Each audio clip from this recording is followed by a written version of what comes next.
will see some events have a good attendance and some are a little lower because, again, depending on the time of day, we've got them playing golf, we've got some playing tennis, we've got them playing pickleball, we've got some line dancing, so they all pick and choose what activities they want to do as the time of day. And you just barely scratched the surface, I know, on all the things that you have and your staff have to plan. Correct. How much input do you get from your residents and the people that are out on top of the world when you're planning these events on what events to do and not to do? Oh, we get a lot of input. I mean, a lot of input. But So you don't have to put a suggestion box up. No, I would rather not. I mean, we get a lot of positive input, and we get, some negative, but that's what helps you plan better activities and know what they're looking for. How good is it that the company, the development that the Colin family did and everything, the facilities they give you to use, because you got a world-class golf course outside. I don't know about the golf courses inside. I'm sure if the outside golf course is world-class, I'm sure the inside ones are world-class. Well, there's no indoor golf. No, I mean behind the gates. In their golf course, don't you have other golf courses behind the gates? That's right. We do. Right, that's what I mean. I mean inside the gates. I know there's a world-class golf course outside the gate. I played it. Right. But there's got to be a world-class golf course inside the gate. They're building this. They're building constantly new venues and everything. How easy is it for you? And I know it's a difficult job, programming all, but how much easier does it make it having great facilities to use?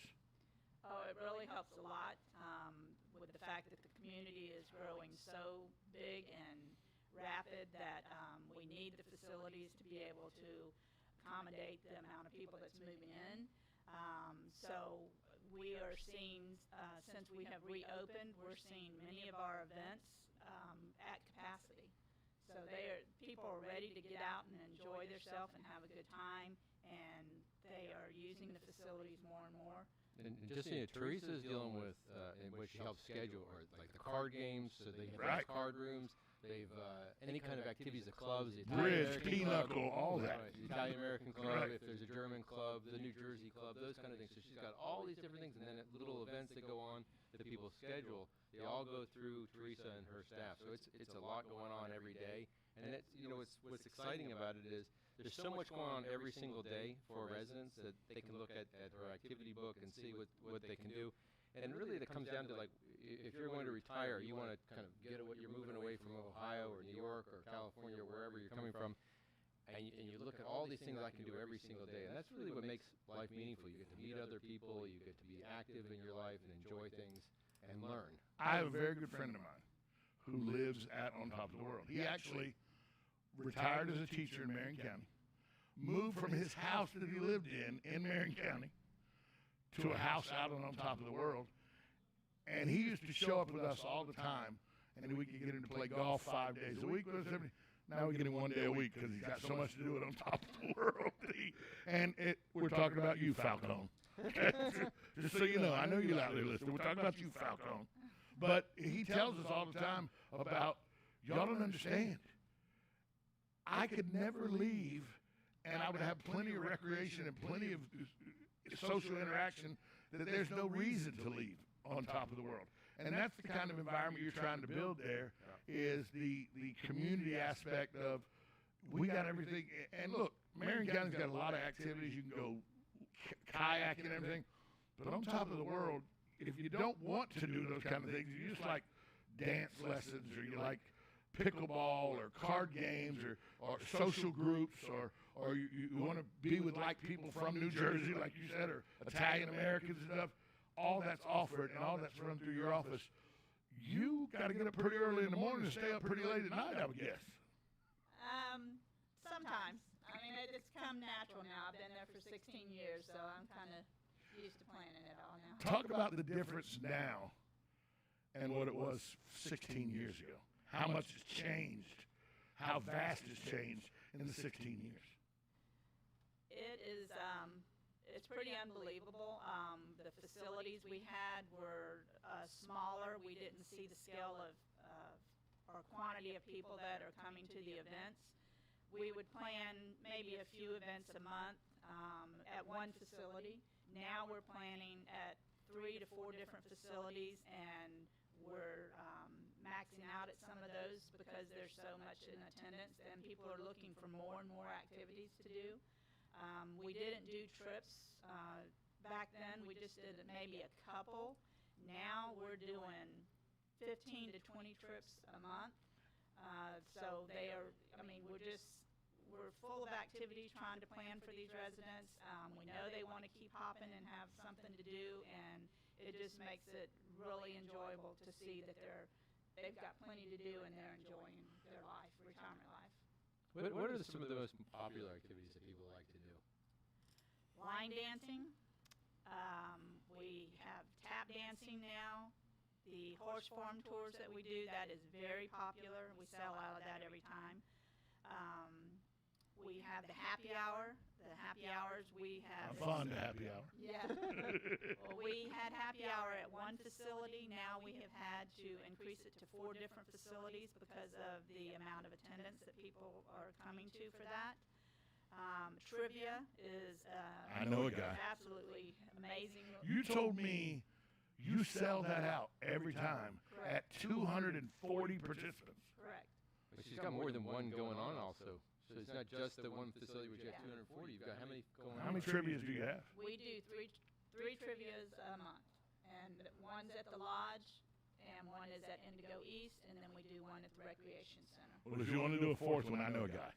Okay. Get with me after the program. I know a All guy. right. I know a guy. He's pretty good too. I wouldn't suggest him if he wasn't pretty good. And it's not Robert Colton, although Robert would be pretty good. I think he'd be pretty I good. have to read questions. I know that. But what do they do with trivia? Do you have teams, or how does that work? Yes, we have teams of 8 to 4. We have a gentleman that does the trivia. He gives them 2 minutes to answer the questions, and then in between that, he does challenges during a break. They are able to get extra points with that, and at the very end of the game, he does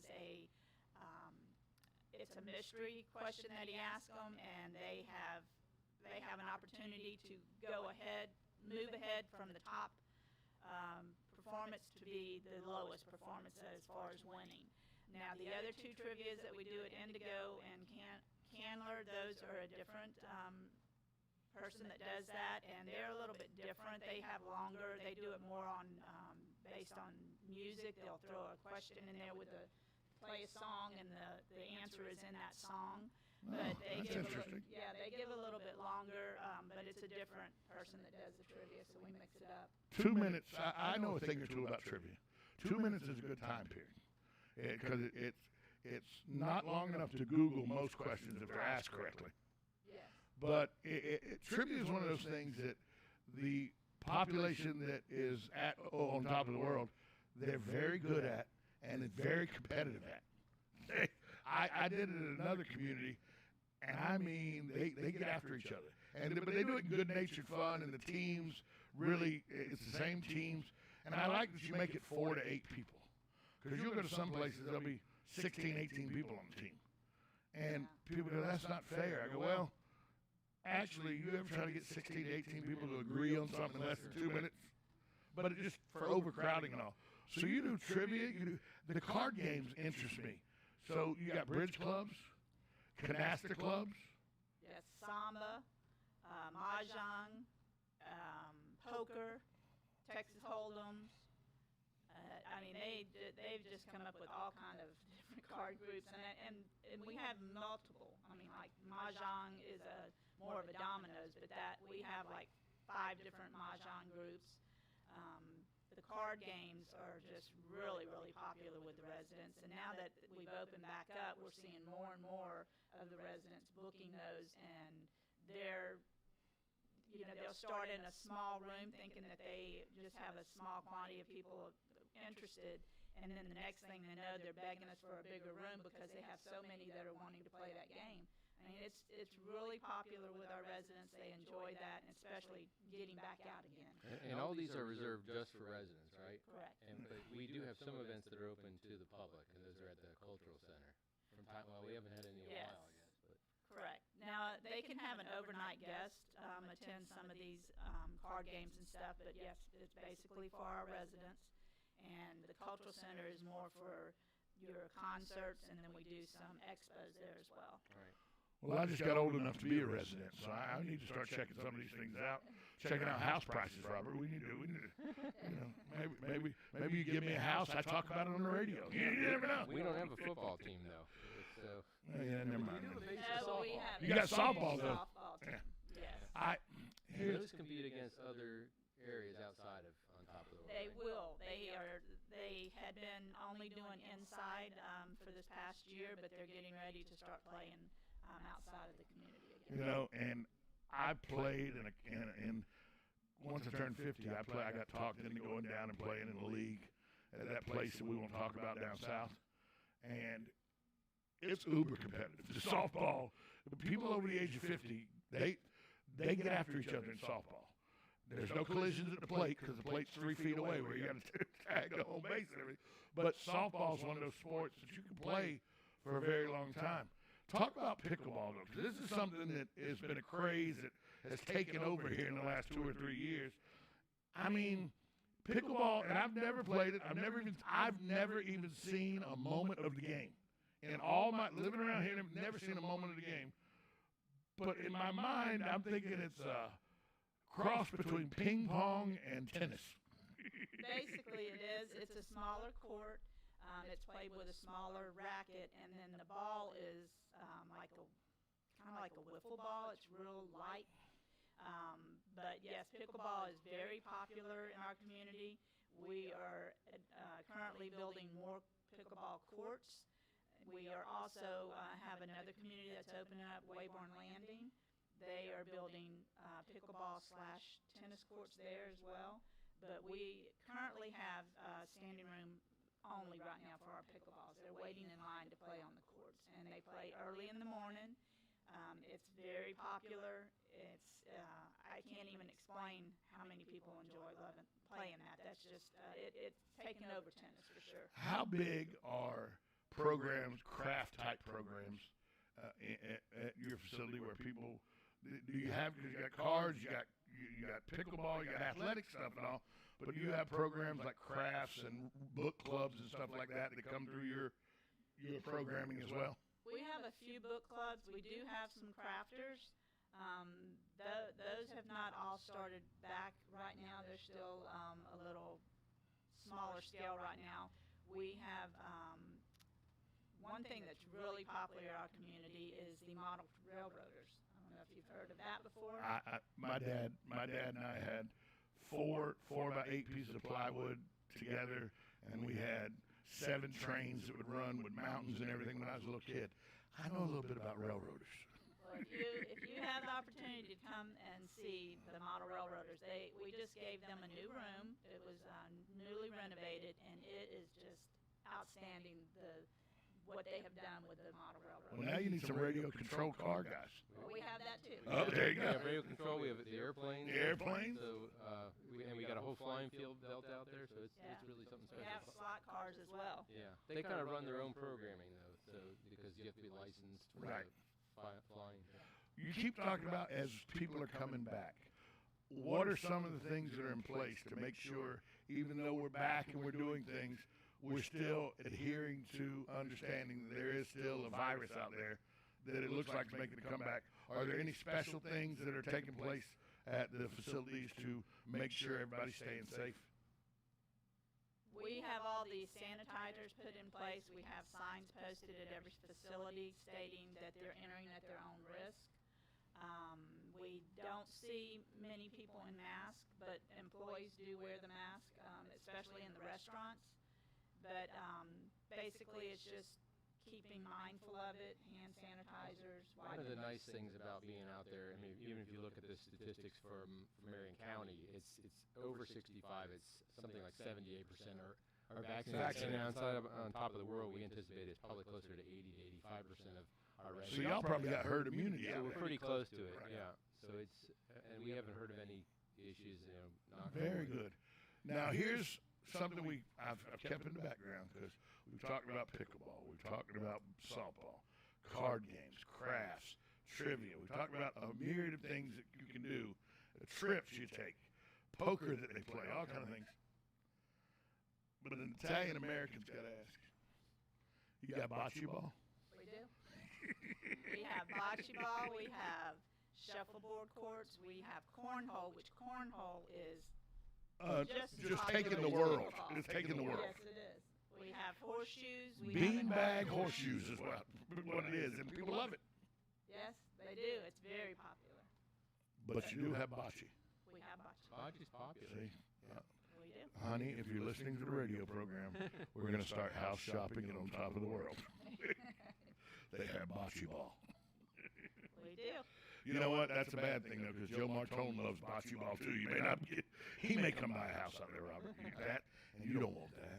Nope. You don't want that. You don't want We that. like Joe. Okay.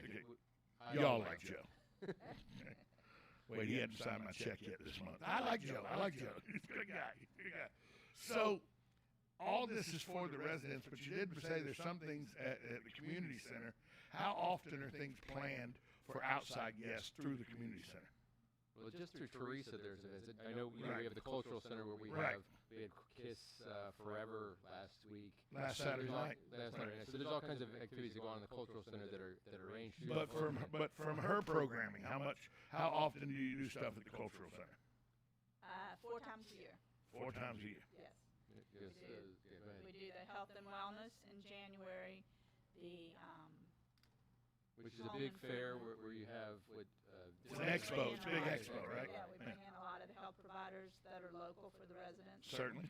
And then we do a home improvement, and that's usually either in February or 1st of March. And that brings in a lot of the contractors locally, and all of them have been approved through On Top of the World. We had an art show that would be held in April, and that's just bringing in local artists. And then we have the big craft show, which is in October. We have 120 crafters inside and out, and that gets a large attendance, and that's open to the public as well. So there are some events that are open to the public through the cultural center that you oversee program-wise. Let's talk about the golf, because it's we've talked about how popular everything is. Is golf still the most popular thing that is done on a daily basis out on top of the world? I'm not over the golf, but I would say that it is one of the most popular events there. Maybe Robert wants to speak Well, on I it. know from your group, they do like clinical trainings on not just on what with physical therapy, or basically has stretching, and Tammy does that kind of stuff, getting people ready so they have to recover from it. The golf course runs their own. So the golf course programming doesn't run through her office. Right. Okay. Yeah, they See, run I the learned. golf course. I learned. But Master of the Possibilities also has some training on golf. Master of the Possibilities is our education division. They have hundreds, thousands of classes each year. So I do oversee one golf, Which one? and that's mini golf. Well, that's the only one that's it's fun. and it's a beautiful little golf. By the way, the mini golf's the only one you can actually have fun at. Yeah, that's it. If you're a serious golfer, golf is not fun. And you can take your grandkids to Yes. the mini golf, and that's good. How popular is it for grandparents bringing their grandkids there to play That mini is- golf and stuff? That is one of the most popular events for the grandchildren. We have putters, we supply the balls, we have the scorecards, we have 18 holes, and it becomes so popular that with the new facility we're building, Wayborn Landing, they're going to have a miniature golf there as well. So How much physical fitness or programming through swimming pools and walking groups and stuff, how much of that goes on at On Top of the World? that's daily, and that you're looking at probably 3 to 4 classes a day. We have 2 fitness centers that are inside the gates, and then a large fitness center outside. We have residents that do pool classes, and then we also have instructors that do pool classes in the community as well. But that's a very popular event up in the ballroom at the recreation center. That's usually pretty much at a max with our residents doing Zumba, and they do other different type of events like the yoga. I can't name all of them because that's not that's not one that I do. That's run by Cammie Dennis. Mm-hmm. She's been on here before. Yeah, and she does an excellent program for that.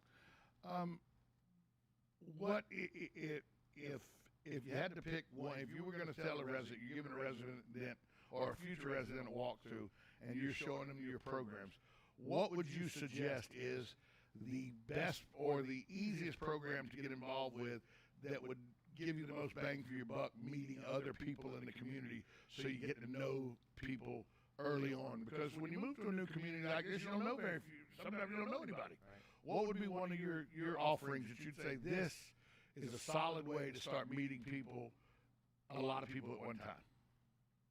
I would have to say it's the happy hour. I figured you were going to go there. Yeah. That's what I would do. We have an attendance of that at 300, close to 350 to 400 people. And that's every day. No, that's every Friday. Every Friday. But you have 3 of them. Yes, 3 different places. correct. So we're talking between 900 and 1,200 people. Well, no, the recreation center is usually around 350 to 4. The lodge usually has close to 100, and then Indigo East is averaging anywhere from 60 to 100.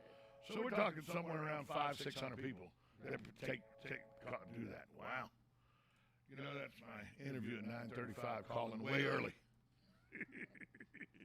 So if people want to find out more information about how they can maybe get involved with this by coming in and becoming a resident, and once they become a resident, where do they go to find out all the programs you offer and stuff like that?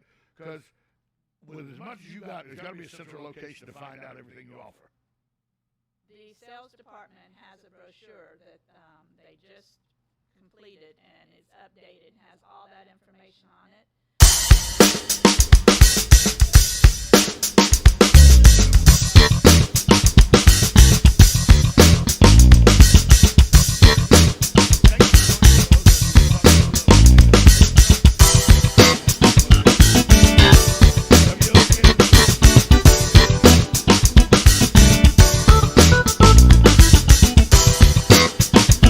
Broadcasting from the Ocala International Airport, this is WOCA AM, W242CA FM, Ocala, 1370 AM, 96.3 FM, The Source. It's time for Farm and Ranch headlines on the Southeast AgNet. I'm Tyron Spearman reporting. USDA has increased the expected peanut crop this year slightly. Some changes on the supply and disappearance. Production now is estimated at 3,234,000 tons. That is a 5% increase over last year.